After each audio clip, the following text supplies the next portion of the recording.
వాస్తురీత్యా మీ ఇంట్లో ఉన్న ఎలాంటి నెగటివ్ ఎనర్జీకైనా క్షణాల్లో రెమెడీ ఇవ్వబడును. మీ ఇంటికి ఎలాంటి డ్యామేజ్ లేకుండా తక్షణమే పూర్తి పరిష్కారం. నమస్తే, welcome to Suman TV. IBomma రవికి సంబంధించి ఒక లేటెస్ట్ అప్డేట్. ఐబొమ్మ రవికి కస్టడీకి ఇచ్చింది నాంపల్లి కోర్టు. 5 రోజుల పాటు కస్టడీకి ఇచ్చింది. సో 5 రోజుల పాటు పోలీసులు ఇంట్రాగేట్ చేయబోతున్నారు. ఇప్పుడు ఐబొమ్మ రవి కేసుకు సంబంధించి ఒక కొత్త సంచలనం. ఐబొమ్మ రవిని నేను బయటకు తీసుకొస్తాను అని లాయర్ సలీం ఒక ప్రకటన చేశారు. ఐబొమ్మ రవి కోసం పనిచేయబోతున్నా ఆయన త్వరలోనే బెయిల్ మీద బయటకు తీసుకొస్తా అని చెప్పి లాయర్ సలీం చెప్తున్నారు. లాయర్ సలీం 2 తెలుగు రాష్ట్రాల్లో కూడా ఫేమసే. సంచలనం సృష్టించినటువంటి కోడికత్తి కేసులో జనుపల్లి శ్రీనివాస్ను కూడా ఇదే విధంగా బయటకు తీసుకొచ్చినటువంటి పరిస్థితి ఉంది. సో ఆ లాయర్ గారు మనకి లైవ్ కాల్లో జాయిన్ అయ్యారు. వారితో మాట్లాడదాం. లాయర్ గారు నమస్కారం సార్. నమస్కారం. నమస్కారం వల్లి గారు. నమస్కారం సార్, బాగున్నారా? చాలా బాగున్నాం sir. Sir, iBomma Ravi arrest అయిన దగ్గర నుంచి 2 తెలుగు రాష్ట్రాల్లో ఒక సంచలనంగా మారింది ఈ కేసు. ఎందుకంటే సినిమా ఇండస్ట్రీ పూర్తిగా కూడా వేల కోట్ల నష్టం జరిగింది ఈ పైరసీ వల్ల, ఈ రవి వల్ల అని చెప్పి పోలీసులు సీరియస్గా దీని మీద దృష్టి పెట్టారు, ఇన్వెస్టిగేట్ చేశారు. అతన్ని కూకట్పల్లిలో అరెస్ట్ చేశారు. ప్రస్తుతం జైల్లో ఉన్నాడు. రేపటి నుంచి కస్టడీకి తీసుకొని కూడా 5 రోజుల పాటు విచారించబోతున్నారు. మరి ఈ కేసులో ఇండస్ట్రీకి ఇంత నష్టం కలిగించిన కేసులో పోలీసులు ఇంత సీరియస్గా ఇన్వెస్టిగేట్ చేస్తున్నటువంటి ఈ కేసులో అతడి తరఫున మీరు వాదించడానికి ఎందుకు ముందుకు వచ్చారు? ఏం చెప్తారు కారణం? First point, Ravi is belong to Visakhapatnam. Second point, regional feelings with Visakhapatnam. Third point, Ravi చేసిన పుణ్యంకి మాస్ సపోర్ట్ అతనికి వస్తుంది. సో ఈ 3 విషయాల్లో ఈ కేసు నేను వాదిస్తున్నాను సార్. అంటే మాస్ పీపుల్ నుంచి అతనికి మద్దతు ఉంది కాబట్టి వాదిస్తున్నానంటారు. 100%, 200%. కానీ ఒక లాయర్గా అతను కరెక్ట్ చేశాడా, రాంగ్ చేశాడా, అతను చేసింది మంచిదేనా, ఎవరికైనా నష్టం కలిగించాడా, వీటి గురించి ఏం మాట్లాడరా? లేదు, నేను క్రిమినల్ డిఫెన్స్ లాయర్ ఉన్నాను. వాడు చేసాడా చేయలేదు కోర్ట్ విల్ డిసైడ్. కానీ ఆయన చేసిన ప్రతి నేరానికి నేను డినై చేస్తాను. ఆయన చేయలేదు అంటారు. సో ఇది ఇస్ మై డ్యూటీ. అంటే ఇప్పటికీ మీరు ఆయన తప్పు చేయలేదని నమ్ముతున్నారు, అందుకే ఈ కేసు వాదించడానికి ముందుకు వచ్చారు. 100% ఇట్స్ ట్రూ. ఓకే సార్, మొన్న ప్రెస్ మీట్ చూసారా? అతను అరెస్ట్ అయిన తర్వాత సజ్జనర్ గారు సినిమా ఇండస్ట్రీ వాళ్ళతో మాట్లాడిన ప్రెస్ మీట్ చూసారా? చూశాను. అంటే పైరసీ వల్ల ఎంత నష్టం కలిగింది, చాలామంది పోలీసులను కూడా టార్గెట్ చేసి సోషల్ మీడియాలో మాట్లాడుతున్నారు. వాళ్ళ మీద కూడా కేసులు నమోదవుతాయి, మీరు పోలీసులకు వ్యతిరేకంగా మాట్లాడితే. ఇవన్నీ కూడా వారు మాట్లాడినటువంటి పరిస్థితుంది. ఇప్పుడు ఈ కేసులో ఐబొమ్మ రవిని మీరు బయటికి తీసుకొస్తాను అని చెప్పి చెప్తున్నటువంటి నేపథ్యంలో ఏమని చెప్తారు, ఎలా వాదిస్తారు? రూల్ ఆఫ్ లా కింద ఉంది. Bail is the rule, jail is the exception అని ఒక కోర్టు ఉంది తెలుసా. ఆయన ఈ నేరం చేశాడా చేయలేదు, all fact will come through the after the trial. Before trial this is all allegations. Allegation based on allegations మనం జైల్లో పెట్టాలి కదా. అలిగేషన్స్ ని ప్రూవ్ చేయాలి. సో ఆ భారం పోలీస్ మీద ఉంది. సో ఆ వేసిన అలిగేషన్స్ కి నేను కడగాలి. ఒక మంచి ముత్యాలని పాల ఎలా కడుగుతారు అలా కడిగి అతను బయట తీయాలి. ఆ భారం నా మీద ఉంది, ఆ రెస్పాన్సిబుల్ నా ఉంది అని నేను నమ్ముతాను. అదే విధి విధానంలో ఈ కేసుని వాదిస్తాను. సార్, మీరు సీనియర్ అడ్వకేటు. ఇప్పుడు అతని మీద ఉన్నటువంటి సెక్షన్స్ ఒకసారి మీకు చదివి వినిపిస్తాను సార్. ఇతరుల ఆస్తి తస్కరణకు సంబంధించి 318(4) ఒకటి ఉంది. ఇది కనుక రుజువైతే 7 ఏళ్ల శిక్ష పడుతుందంట. అలాగే వేరే వాళ్ళ ఫోటోలు కావచ్చు, ఐడీలు కావచ్చు, వాళ్ళ అడ్రస్లు కావచ్చు, ఈ విధంగా వాడుకున్న దానికి సంబంధించి ఐటీ యాక్ట్ కింద 66(c), ఈ వీటి కింద, ఈ సెక్షన్స్ కింద కేసు నమోదైంది. ఐటీ యాక్ట్ కింద చాలా సీరియస్ సెక్షన్స్, సివియర్ సెక్షన్స్ ఉన్నటువంటి నేపథ్యంలో ఒక దాంట్లో 3 సంవత్సరాలు, ఒక దాంట్లో 7 సంవత్సరాలు నేరం రుజువైతే పడే శిక్షలకు సంబంధించి సమాచారం. ఈ సెక్షన్లన్నీ చూసిన తర్వాత ఏమనిపిస్తుంది సార్ మీకు? అది సింపుల్ సెక్షన్స్ ఉన్నాయి. అంటే పెద్ద కేసు, పెద్ద సెక్షన్స్ కాదు. అది సింపుల్ గా దాన్ని ఆ కేసులో మనం అక్విటల్ చేస్తాం. అది నమ్మకం నాకు ఉంది. ఆ నమ్మకం చేసి చూపిస్తాం సార్. ఇప్పుడు కాపీరైట్ యాక్ట్ కరెక్ట్. కానీ చెప్పేది ఏముందంటే, ఇప్పుడు మీరు చెప్పారు కదా, పోలీసు ప్రెస్ కాన్ఫరెన్స్ లో 22,000 crore వాళ్ళు ఇది చేశారని. కానీ అది ఇదే మాస్ పీపుల్ అంటున్నారు 22,000 crores మాకు దానం ఇచ్చాడు మహానుభావుడు అని ప్రజలు అతనికి హీరో వర్షిప్ చేస్తున్నారు. దానికి ఏమంటారు మీరు చెప్పండి? సరే ఈ కేసు వాదించడానికి ముందుకొచ్చిన తర్వాత ఎవరన్నా మిమ్మల్ని అప్రోచ్ అయ్యారా? ఎవరన్నా మిమ్మల్ని మీతో మాట్లాడారా? లేదు లేదు. మీడియాని మాట్లాడుతూ వాళ్ళ ఫాదర్ మాట్లాడాడు. నేను రేపు వెళ్ళి అతనితో కూడా మాట్లాడాలి. ఎవరు మన ఐబొమ్మ రవితో. సో నా ఫ్రెండ్ శ్రీకాంత్ దీన్ని ఫాలో అప్ చేస్తున్నాడు. సో రేపు నేను వెళ్ళిన తర్వాత ఈ పోలీస్ కస్టడీలో కూడా మన సమక్షంలో విచారించాలి కదా. సో దాన్ని మనం ప్రొటెక్షన్ చేద్దాం. అతనికి మా సమక్షంలోనే విచారించాలి. విధి విధానాల్లో మనం ఫాలో అవుతాం సార్ ఈ కేసు. రవి వాళ్ళ ఫాదర్‌తో మాట్లాడారా మీరు? రవి వారి ఫాదర్ తో మాట్లాడాను. చాలా మంచిగా మాట్లాడాను. చాలా చక్కగా మాట్లాడారు. ఈ రోజు హ్మ్. కూడా నేను ఫోన్ చేసి కూడా అడిగాను ఆయనకి భోజనం చేశారా లేదా బాబాయ్ గారు అంటే, లేదు కొడుకు చేస్తున్నాను నేను భోజనం పెరుగన్నం తింటున్నాను అది ఇది అన్నారు. సో, ఇది చేశాను. ఈ కేసు అడిగాను. గురించి ఏమన్నా మాట్లాడారా వాళ్ళ ఫాదరు? త్వరగా ఏమన్నా బయటకొచ్చే అవకాశం ఉందా అని చెప్పి ఆయన ఏమన్నా అడిగాడా? లేదు ఆయన అదే అన్నాడు. ఇంకా మీ పెద్ద మనుషులు వచ్చారు మీరు న్యాయం చేయండి మా బాబుకి అని ఆయన ఆయనతో ఉన్నారు. మీరు మహానుభావుడు మీరు వచ్చి ఆ కేసు వాదిస్తా అన్నారు. చాలా నేను హ్యాపీ ఫీల్ అయ్యానని ఆయన అన్నారు. ఆయన గతంలో కూడా మాట్లాడారు. అంటే ఆయన రవి అరెస్ట్ అయిన తర్వాత కూడా మీడియాతో మాట్లాడారు. నాకు తండ్రి కొడుకుల మధ్య బంధం సరిగా లేదని అర్థమవుతుంది ఆయన మాటలను బట్టి. ఎప్పుడో ఒకసారి ఫోన్ చేస్తాడు. అసలు ఈ పనులు చేస్తున్నాడని కూడా నాకు తెలీదు. ఇంత సంపాదించాడని కూడా నాకు తెలీదు. మేము చూపించిన అమ్మాయిని కూడా అతను పెళ్లి చేసుకోలేదు. వేరే ప్రేమించి పెళ్లి చేసుకున్నాడు. విడాకులు అయిపోయినాయి. చాలా అసంతృప్తిగా మాట్లాడిన పరిస్థితుంది. ఇప్పుడు మీరు కలిసినప్పుడు ఎలాగైనా బయటికి తీసుకురాని నా కొడుకుని అన్నాడా? ఎలా ఉంటదంటే అంటే అజంప్షన్ ఎలా ఉంటుంది, అనుమానం ఎలా ఉంటదంటే ఇప్పుడు ఆ కొడుకు మీద కేసు పెట్టారు నా మీద కూడా పెడతారేమని ఆ భయంతో ఆ మాటలు చెప్పాడు ఆయన. కానీ ఆ భయం నేను మాట్లాడిన తర్వాత నేను ఇచ్చిన కాన్ఫిడెన్స్ తర్వాత ఆయనకి ఒక బలం వచ్చింది. సో బలం వచ్చిన తర్వాత ఆయన వర్షన్ చేంజ్ చేశాడు. నేను నమ్ముతాను. ఓకే. రవిని ఎప్పుడు కలవబోతున్నారు సార్? రేపు కలుస్తాను సార్. రేపు maximum I will try to meet him tomorrow. So further గా ఏం ఉంటుంది ఆల్ మీడియా మా కస్టడీకి ఫ్రెండ్స్ తీసేసుకున్నారు కదా పోలీసులు కస్టడీలో ఉంటారు. మీరు కలిసే స్కోప్ ఉంటుందా? లేదు పోలీస్ కస్టడీలో ఇస్తే లాయర్ సమక్షంలోనే విచారించాలి. 41D CRPC ప్రొవిజన్ ఉంది. మా సమక్షంలో విచారించాలి. మరి థర్డ్ డిగ్రీ యూజ్ చేయరాదు. అతనికి ఏమంటారు పెయిన్ఫుల్ గా ఇది చేయరాదు. ఇంటరాగేషన్ చేయరాదు. అతనికి టైం టు టైం భోజనం ఇవ్వాలి. మంచి వెంటిలేషన్ లా పెట్టాలి. గౌరవంగా మాట్లాడాలి. అబ్యూస్ లాంగ్వేజ్ యూజ్ చేయరాదు. వేరే ఏమంటారు ఇల్ ట్రీట్మెంట్ చేయరాదని రూల్ ఆఫ్ లా ఉంది. ప్రతి 48 hours కి హాస్పిటల్ కి కూడా చూపించాలి. అది రూల్ ఆఫ్ లా ఉంది. ప్రొసీజర్ ఆఫ్ లా అది ఉంది. అంటే చెప్పండి సార్. కోర్ట్ నుంచి ఆ పర్మిషన్ వచ్చిందా లాయర్స్‌కి? అదే నేను ఇప్పుడు చూడాలి. ఇప్పుడు మీరు మాట్లాడతాం కదా ఆఫ్టర్ మీతో డిబేట్ అయిన తర్వాత నేను మాట్లాడి నేను అప్డేట్ అవుతాను సార్. అది కండిషన్ 100% ఉంటుంది అది ఆర్డర్ లో. ఓకే. ఇప్పుడు బిఎన్ఎస్ యాక్ట్ కింద, ఐటీ యాక్ట్ కింద ఈ సెక్షన్స్ అన్నీ చూసిన తర్వాత ఇప్పుడు బెయిల్ రావటానికి ఎంతవరకు అవకాశం ఉంది? ఒకవేళ వస్తే ఎన్ని రోజుల్లో అతను బయటకు వచ్చే అవకాశం ఉంది సార్?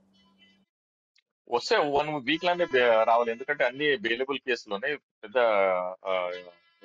కేసు లేదు. ఎందుకంటే దాంట్లో death penalty and life imprisonment లేదు కదా. అప్ టు 7 years ఉంది. అరెస్ట్ కుమార్ గైడ్ లైన్స్ కింద 7 years పనిష్మెంట్ ఉన్న కేసుల 41 నోటీస్ ఇచ్చేసి కేసుని విచారించాలి. కానీ ఇది సోషల్ మీడియా వల్ల హైప్ అయింది. సో దానివల్ల పోలీసు పబ్లిక్ ఇంట్రెస్ట్ కింద వాళ్ళు ఇది జైలుకి పంపించారని నేను నమ్ముతున్నాను. ఇప్పుడు 7 ఇయర్స్ ఉన్నా గానీ అది బెయిల్ వచ్చే సెక్షన్సే. 100% సెక్షన్ బెయిలబుల్ సెక్షన్ అన్ని bailable section bailable sections. Okay. Sir ఇప్పుడు సినీ ఇండస్ట్రీ చాలామంది ఇప్పుడు మాట్లాడుతూ ఉన్నారు. తీరని నష్టం చేశాడు రవి. ఇలాంటి వాళ్ళని ఉపేక్షించే పరిస్థితి లేదు. అసలు జైలు నుంచి బయటికి రావద్దు. అంత నష్టపోయాం రవి వల్ల అని చెప్పి సినిమా ఇండస్ట్రీ వాళ్ళు మాట్లాడుతున్నారు. పోలీసులకి హ్యాట్స్ ఆఫ్లు చెప్తున్నటువంటి పరిస్థితి ఉంది. మరి ఈ నేపథ్యంలో మీరు అతన్ని బయటకు తీసుకొస్తాను, సేఫ్గా తీసుకొస్తాను, అతడిది తప్పు లేదని చెప్పి నిరూపిస్తాను, ఈ మాటలు మాట్లాడుతున్న నేపథ్యంలో ఇండస్ట్రీ మిమ్మల్ని ఏమైనా టార్గెట్ చేసే అవకాశం లేదా? లేదంటే పోలీసుల నుంచి మీరు వాదించొద్దు, మీరు కేసు టేకప్ చేయొద్దు, ఇలాంటి ఒత్తిడికి గురయ్యే పరిస్థితి ఏం లేదంటారా? లేదు అసలు కోడికత్తి కేసులన్నీ రాలేదండి. ఈ కేసులో ఎలా వస్తుంది చెప్పండి మీరు. అదేదో సీఎం జగన్మోహన్ రెడ్డికి సంబంధిత ఉంటేనే కూడా రాలేదు. సో అలా కాదు. సమాజంలో చాలా ఏమంటారు, ఒక మెచ్యూర్డ్ సమాజం ఉంది. అలా ఎవరు అలా చేయరు. అలా చేస్తే కూడా వాళ్ళు ఏమంటారు, కాన్సిక్వెన్స్ ఉంటది కదా, అది ఫేస్ చేయడానికి భయపడతారు. అలా ఎవరు చేయరు. ప్రతి ముద్దాయికి ఒక అడ్వకేట్ కావాలి. అది రూల్ ఆఫ్ లా. అది ఆర్టికల్ 20 క్లాస్ 1 కింద ఒక ముద్దాయికి లాయర్ కావాలి. అది రాజ్యాంగంలో ఉన్న ఇది పవర్ అది. రాజ్యాంగం about all matters.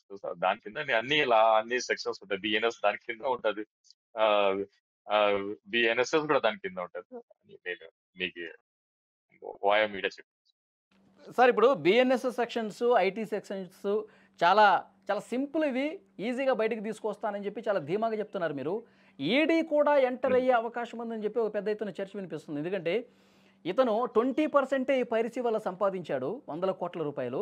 80% betting ads వల్ల తీసుకున్నాడు, 100 కోట్ల రూపాయలు సంపాదించాడు. ఇవంతా అక్రమ సంపాదన అని కూడా ఒక వార్త వస్తుంది. ఈడీ ఎంటర్ అయితే గనక, ఈడీ సెక్షన్స్ పెడితే గనక అప్పుడేం చెప్తారు? లేదు, ఈటీ సెక్షన్ పెడితే ఇంకా 6 months వరకు బెయిల్ రాదు.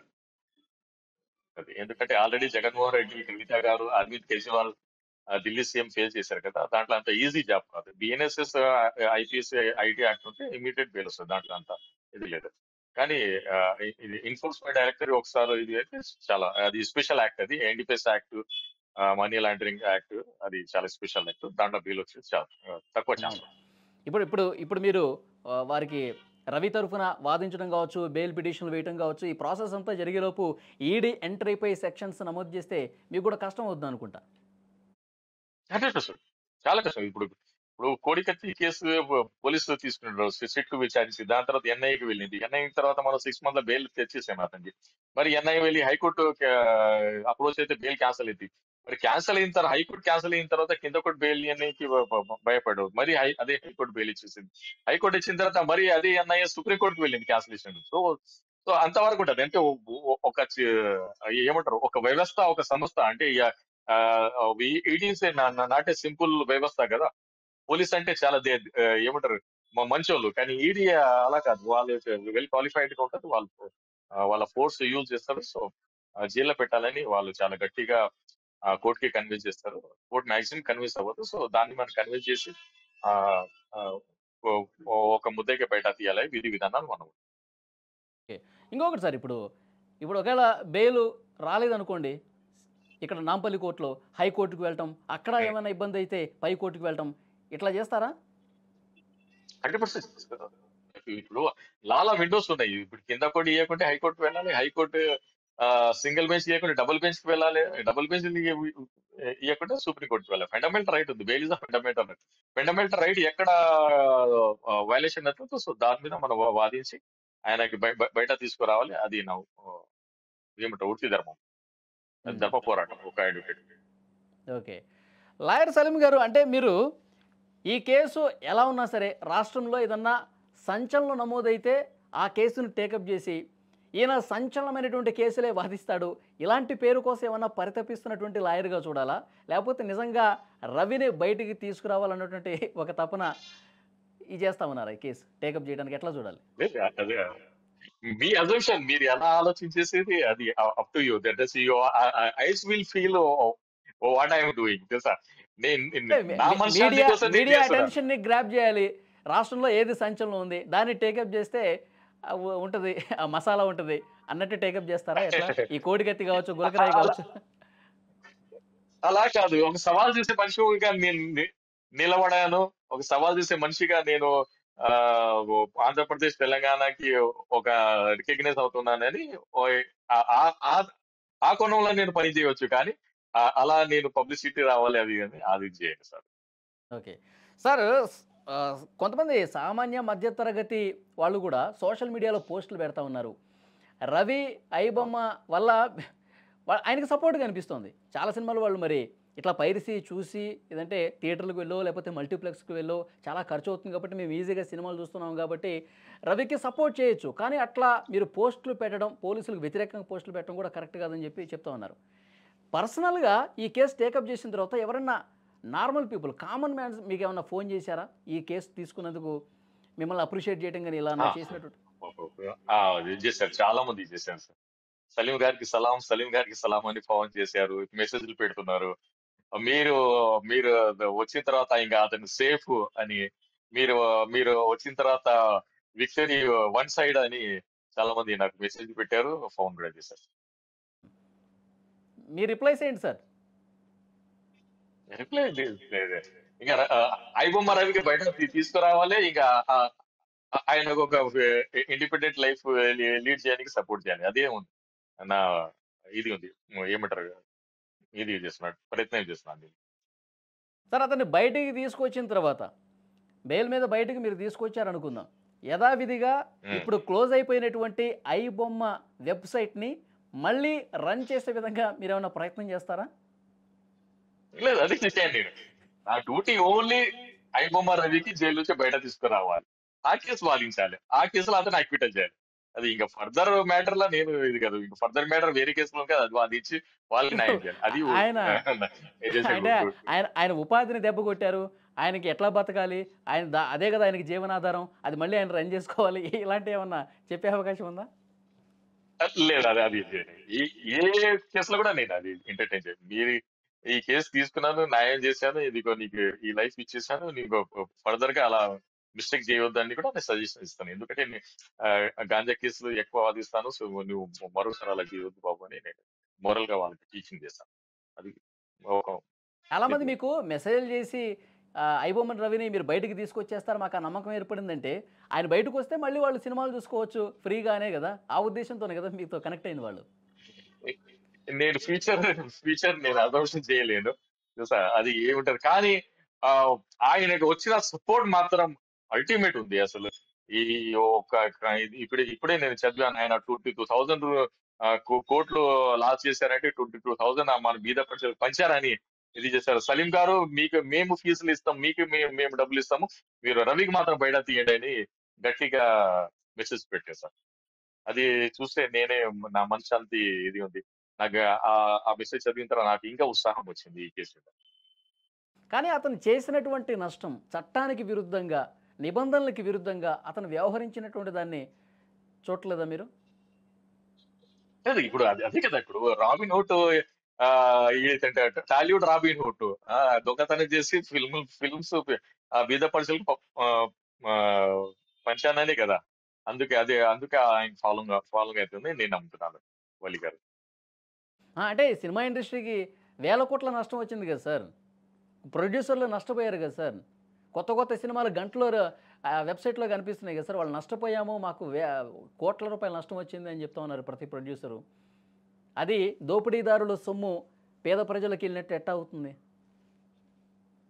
ఇప్పుడు ఆ విషయంలో తన ఆత్మ సాక్షి ఏముంది రవి చెప్పాలి, కానీ నేను అలా చెప్పాను. నాకున్న వృత్తిధర్మం ఏముంది, ఆయన పెట్టిన అలిగేషన్స్ కి నేను డినై చేసి అతను బయటకు తీసేసి ఈ కేసు నుంచి అతనికి అక్విటల్ చేయాలి, విధి విధానం నేను ఉంటాను. ఫైనల్గా ఈడీ ఎంటర్ అవ్వకపోతే మీకు ఈజీ ఆయన బయటికి తీసుకురావటం, అయితే మాత్రం 6 నెలల వరకు ఏం చేయలేమంటారు? 6 నెలలు. ఓకే, సో చూద్దాం సార్ నెక్స్ట్ ఏం జరగబోతున్నది. మీరు రేపు రవిని కలుస్తామని కూడా అంటా ఉన్నారు. మీరు రవిని కలిసిన తర్వాత మళ్ళీ ఒకసారి మనం కాంటాక్ట్ అవుదాం sir. Thank you very much.